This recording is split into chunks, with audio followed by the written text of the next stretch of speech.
Good morning, everybody, and welcome to our webinar this morning. My name is Daryl Gordon. I'm Vice President of Marketing, and it is great to have you joining us today. The session is being recorded, so if you miss anything, you'll be able to go onto our website in a couple of days and be able to watch an on-demand version of it. During today's session, it won't be open mics, but you can submit questions to our presenters by using the chat functionality that's right at the bottom of your screen. We're scheduled to run 25 minutes, so if we don't get to all the questions, we promise we will follow up with you afterwards. Today's topic is called Performing Well, Being Your Best When It Matters Most. And Dr. Amell, it's actually a special session today because not only is it number 32 in our series, but it's also the first time that we have a returning guest. So I will let you go ahead and share with everybody our topic and today's guest. Great. Thank you very much, Daryl. I really appreciate that warm introduction and welcome and good morning to everybody who's joining us here today. And yes, Daryl, you are correct. So Dr. Mark Campbell is joining us and he is a repeat offender when it comes to the MediKeeper webinars.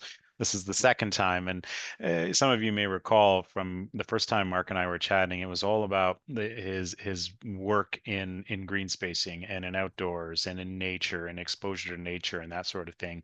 But in that conversation, he had peppered in a lot of other stuff around performance and his rich history of working with the military, of working with professional sports, and a few other things.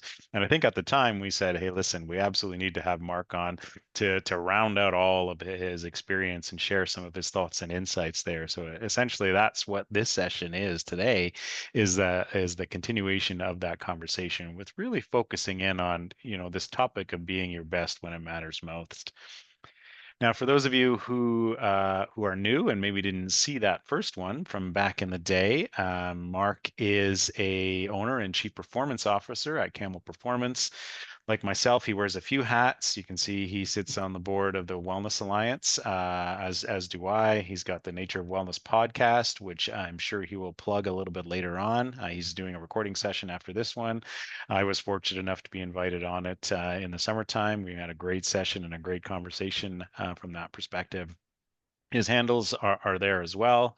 He's active on LinkedIn. Feel free to reach out to him. He's super open to having those types of conversations.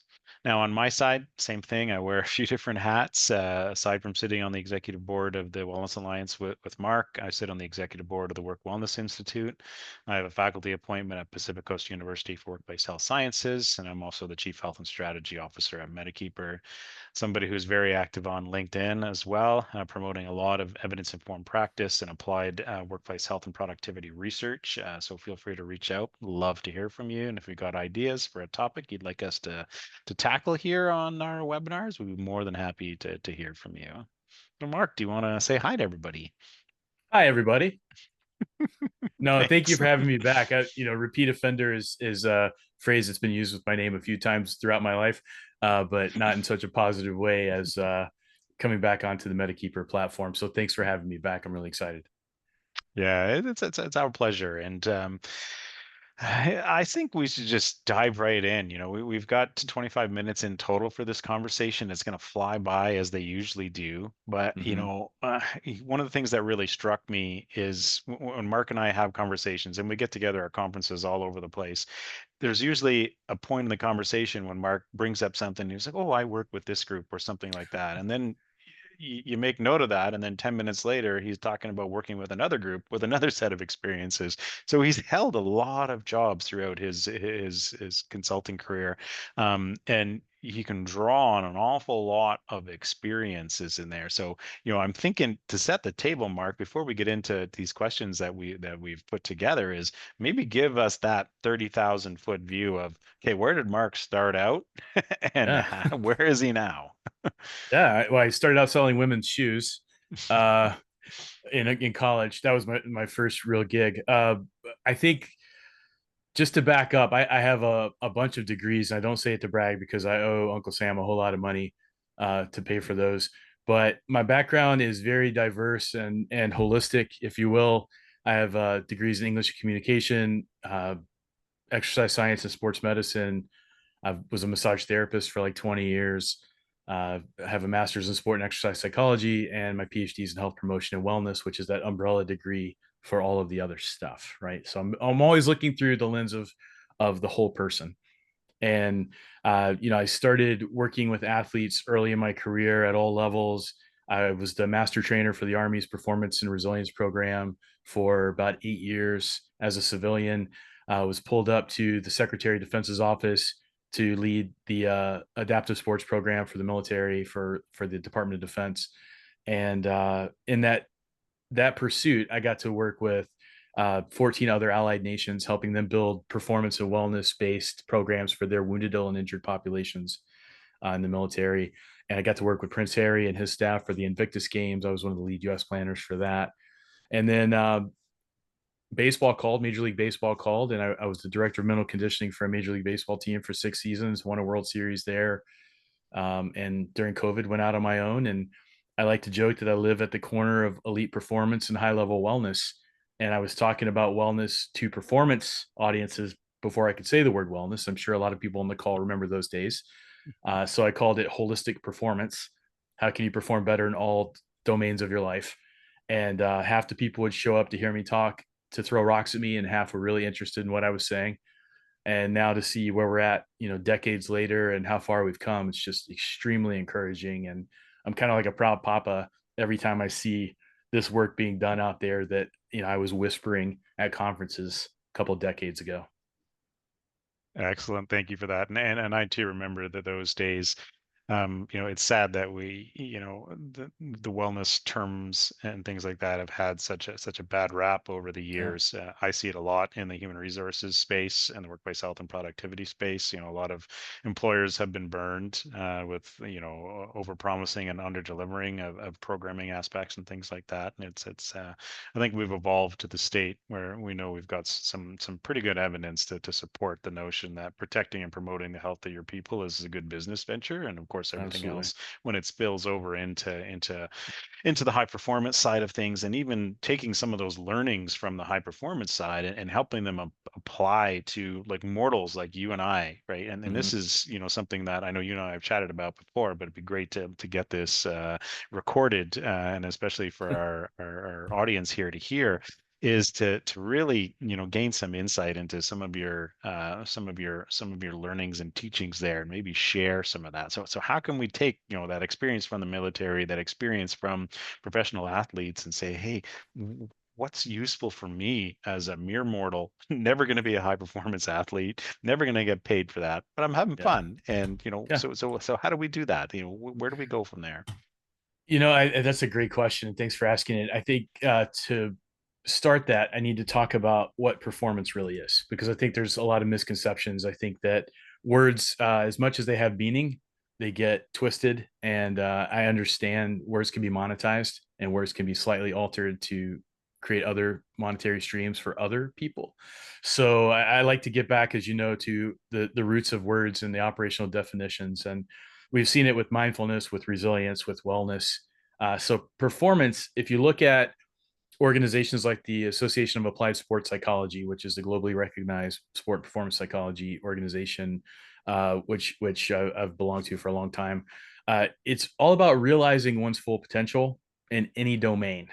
And it's not just about sport. That sport is where it's most well known. Really started out in golf. That's why it's called sports psychology, but it's really about performance. And it's about developing that strong mental inner edge, mental skills of confidence and well-being. They actually include the word well-being in their documents. So if you overlay that with, say, the Wellness Alliance definition of wellness, functioning optimally in your current environment, which I love, it's a perfect marriage.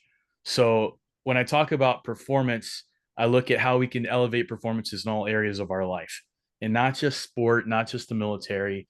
In our own way, we perform thousands of times a day, right? And I don't know about you, Tyler, but I know I could perform better in all 1,000 of those ways every day.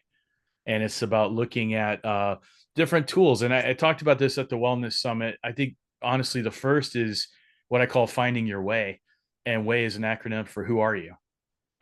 And it's really understanding your authentic self first and foremost. Because if you're a performer of any type, how can you be at your best if you don't understand what that looks like? Right. So it's about understanding So your what is your strengths. authentic self then, Mark? Because Yeah, some people's inner monologue doesn't really match what's portrayed outside of that. The veneer that they show to the world is different from sure. what's going on between the ears.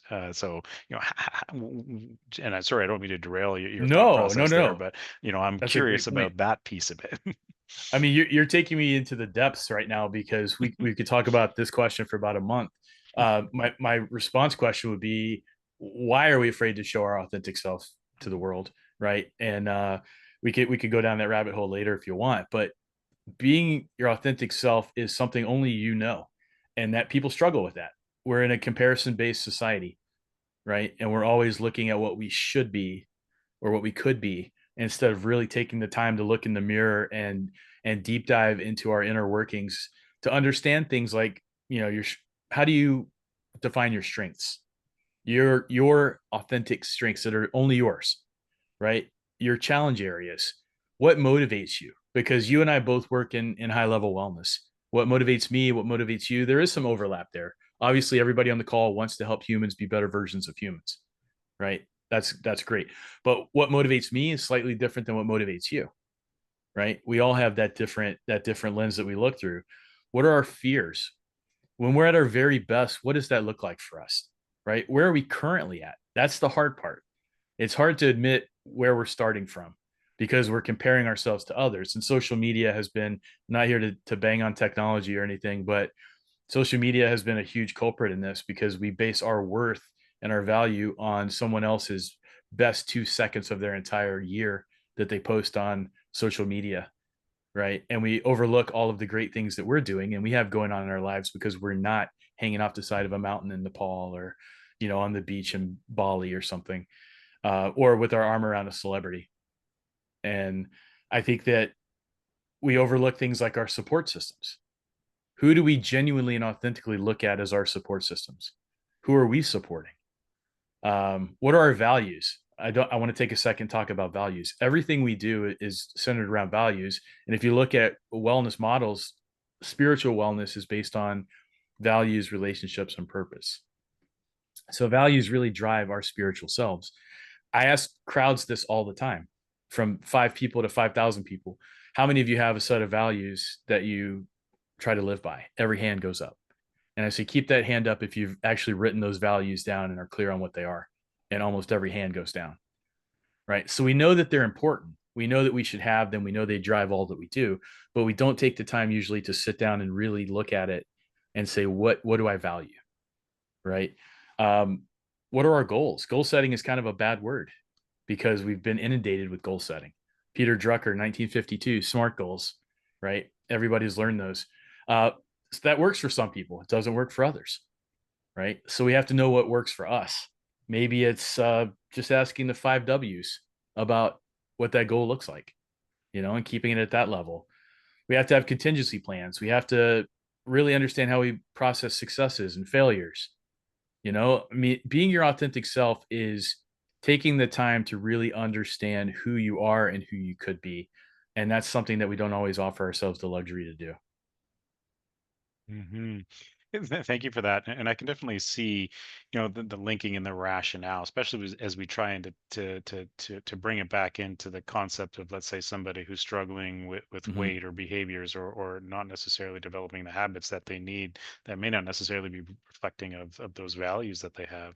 Hmm. Particularly when you're embarking on a health improvement journey, however that is defined from your sort of perspective. Right.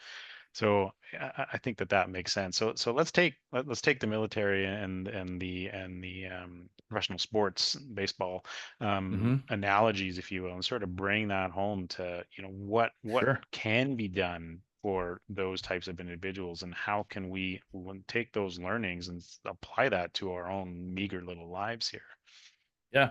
Well, I mean, performance is performance, Tyler. I have to say that up front, right? And whether you're serving in the military or you're playing, professional sports, or you're an actor or a CEO or a musician or whatever else, and that's my client base, by the way. I work with folks, performers of all different kinds, all different levels around the planet, and uh, you know, we used to joke that we just changed the pictures on the slides to make it relevant for them and their performances, because the concepts don't change. Performance is performance, right? And if I could talk about a specific population I've worked with for a bit, the wounded, ill, and injured military population, right? So you have this hard charging population who have wrapped their identity around service, and then they value things like brotherhood and sisterhood, serving, protecting, and then they lose that prematurely due to injury or illness. And again, we could relate this to professional athletics. Somebody has their identity wrapped around being a professional baseball player, and then they get hurt and they can't do that anymore, right? So how can you help this person discover how to be the best version of themselves while they're dealing with adversity, right? And I think adversity, failure, whatever you want to call it, that has to be the greatest teacher that we ever have.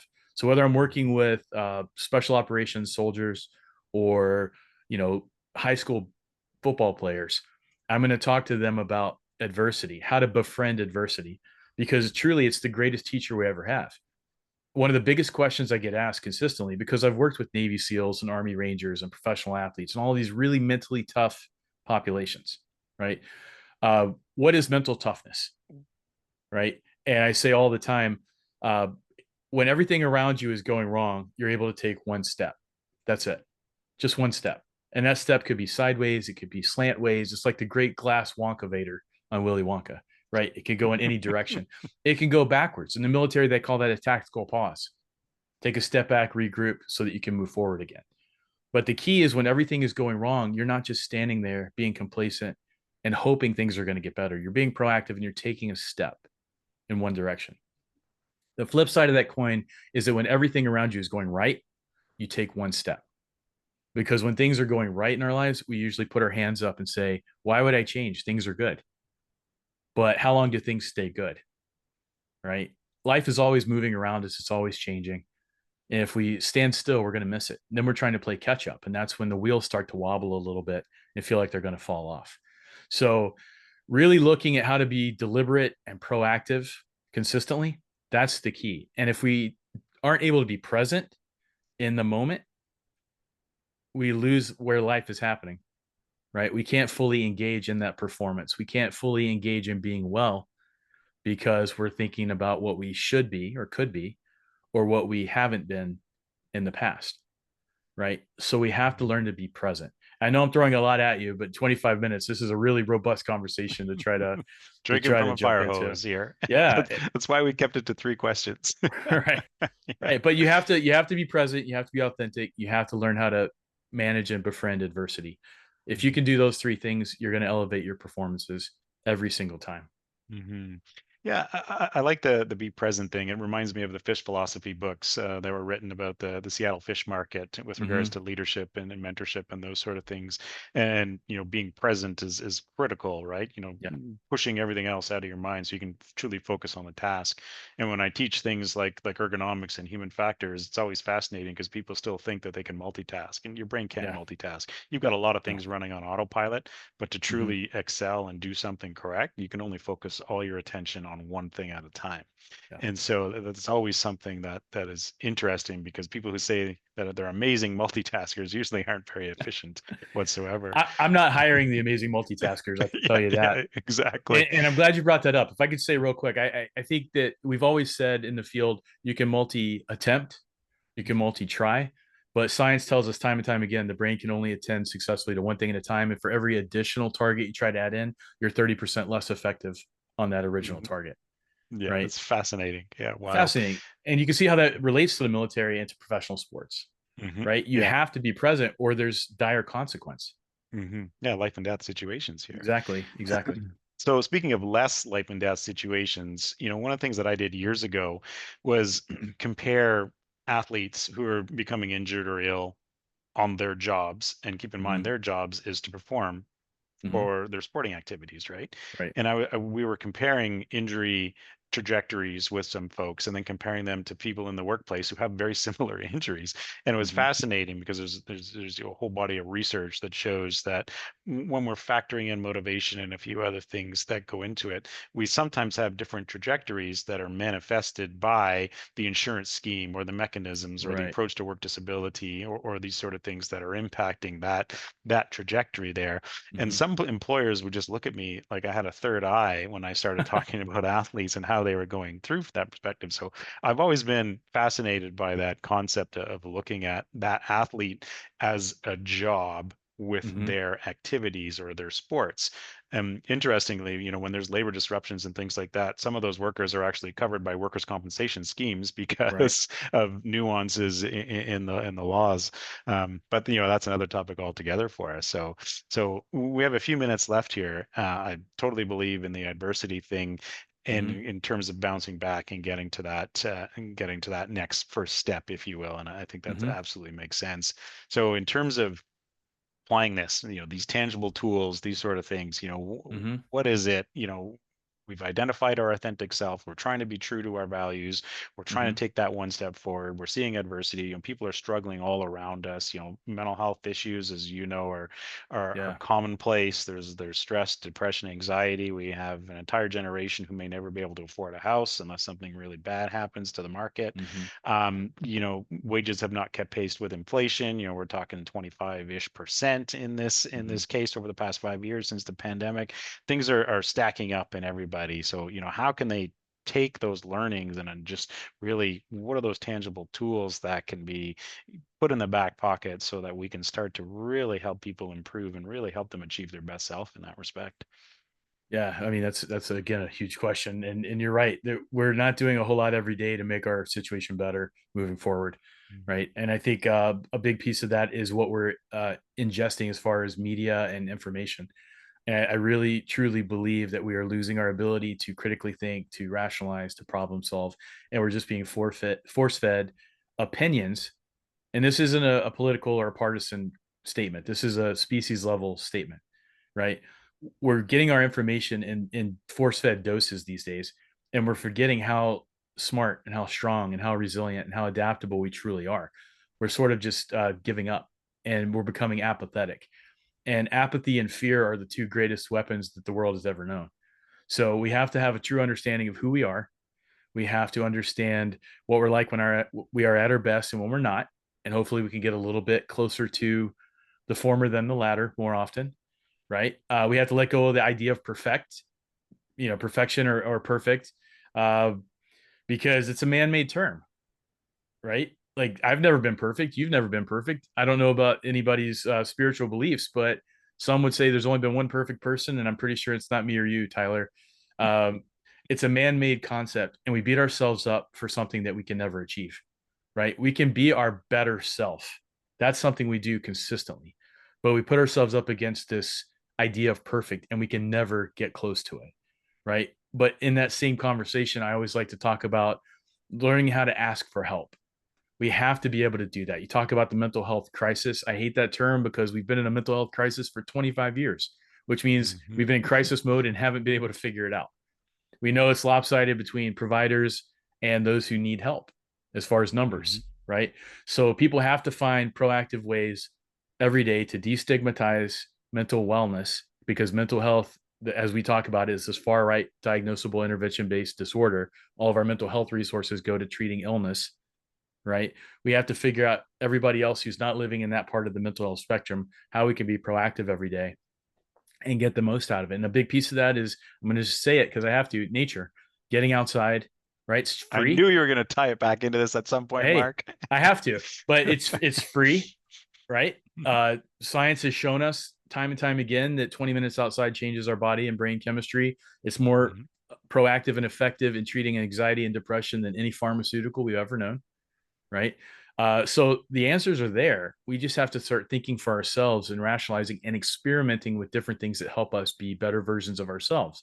And part of that is asking for help, not just collaborating, which I think we really need more of as professionals, but we have to be able to ask for help because we're expecting that of the people that we're serving, right? We expect them to be empowered to be able to say, I need help with this.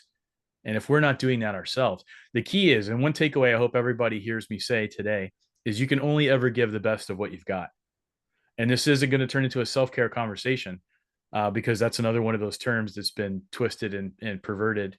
But if we are not our best self consistently, how can we give our best self to those that we serve and care about? Right. So we have to figure out those ways every day.